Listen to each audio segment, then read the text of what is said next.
পশ্চিম বর্ধমানের আসানসোল কুলটি থানা এলাকার কল্যাণেশ্বরী মন্দির সংলগ্ন এলাকার একটি বাড়িতে তল্লাশি চালিয়ে 10টি উন্নত মানের পাইপগান ও 50 রাউন্ড 4mm 303 কার্তুজ সহ 4 রাউন্ড 9mm কার্তুজ উদ্ধার করল পশ্চিমবঙ্গ পুলিশের স্পেশাল টাস্ক ফোর্স।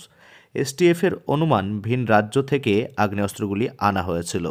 বিপুল পরিমাণে আগ্নেয়াস্ত্রসহ গ্রেপ্তার করা হয় মুর্শিদাবাদ জেলার ডোমকলের 2 যুবককে। ধৃতদের নাম মনিরুল ইসলাম ও শফিকুল মণ্ডল। আর এই শফিকুল মণ্ডল নিয়ে খোঁজ নিতেই উঠে আসে একাধিক তথ্য।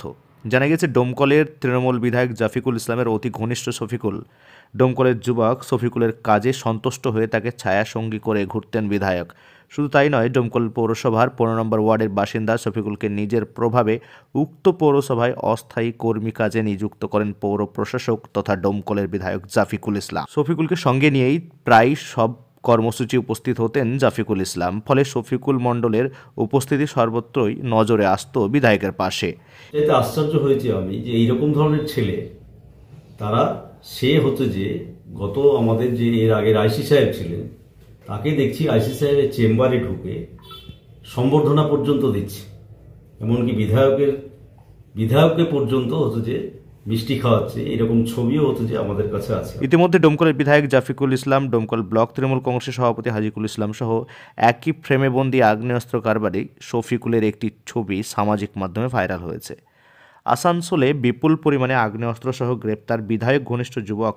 ঘটনায় বিরোধীদের মন্তব্য, পৌরসভা নির্বাচনে ডোমকল অশান্ত করতেই বা অশান্তি সৃষ্টি করার জন্যই আগ্নেয়াস্ত্রগুলি মজুত করার প্রচেষ্টা ছিল। বলার বিষয় হচ্ছে যে সে অস্ত্র ব্যবসায়ী হতে পারে, সে চুরি করতে পারে, চামারি করতে পারে, কিন্তু এই ধরনের ছেলেরা বা এই ধরনের লোকরা কি করে তৃণমূলের এত ঘনিষ্ঠ হয় এবং কি করে থানার মধ্যে ঢুকে আইসির মতো একটা পদকে হতে যে সে সম্বর্ধনা দিচ্ছে এবং বিধায়কের এত ঘনিষ্ঠ হয় কি করে এই ধরনের ছেলেরা। উল্লেখ্য, রাজ্যে একের পর এক শুট আউটের ঘটনা ঘটেই রয়েছে। ভিন রাজ্য থেকে আসা আগ্নেয়াস্ত্র ব্যবহার করে খুনের ঘটনাও ঘটেছে অহরহ। হাতে গোনা কয়েকদিন আগেই খাস কলকাতার কসবায় প্রকাশ্যে শুট আউটের মতো কাণ্ড নজরে এসেছে। সংবাদ মাধ্যমের সামনে পুলিশের ওপর ক্ষোভ প্রকাশ করেছিলেন তৃণমূল কংগ্রেসেরই এক অংশের নেতারা। এত কিছুর পর রাজ্যে প্রায় প্রতিদিনই বেআইনি আগ্নেয়াস্ত্রের হদিশ মিলেছে।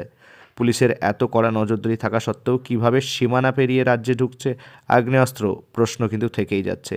যদিও বৃহস্পতিবার নবান্নে সাংবাদিক বৈঠক করে রাজ্যের পুলিশকে আরও বেশি তৎপর হতে বলার পাশাপাশি একাধিক নির্দেশিকা জারি করেন রাজ্যের মুখ্যমন্ত্রী মমতা বন্দ্যোপাধ্যায়।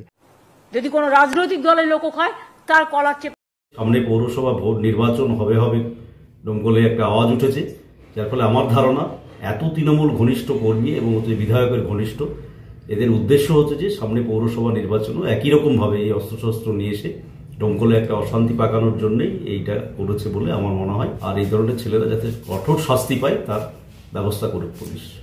অপরদিকে কলকাতার মেয়র ফিরহাদ হাকিমও উক্ত ঘটনা নিয়ে পুলিশকে এই বিষয়ে নজর দেওয়ার কথা বলেছেন।